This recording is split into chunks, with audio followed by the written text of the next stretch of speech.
Etrafını bürümüş Elegahdan bir asılır talan dağlara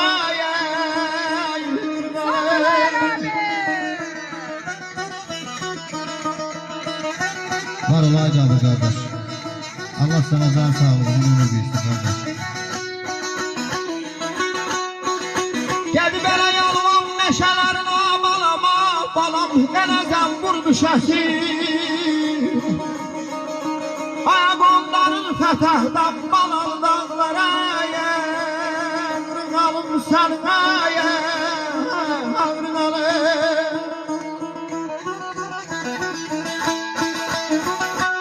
Gedi duman çiskin ətrafını bürümüş Gahdan bir açılır talalı dağlar Əlvan meşələrin zəmbur müşəsi qondarır fətəhdən Malalı dağlar Açıldı nəbatət hər rəng güldür Bülbüllər oxuyur nə şirindirdir Ayaqdan başadan 3 mənzil yoldur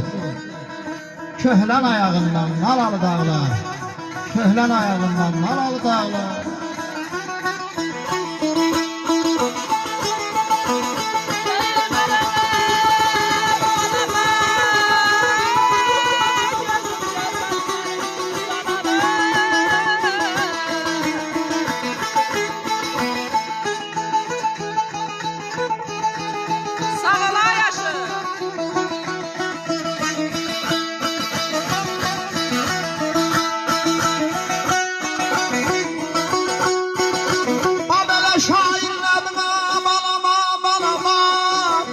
Sen de geldi bir zaman Asarından aysilmez çizgin dumana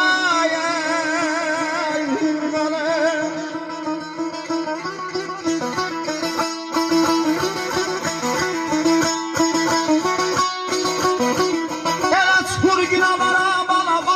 balam ne güzel almaya Evet çeşmeli çingimli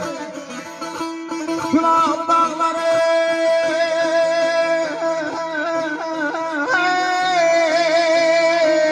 almalım senin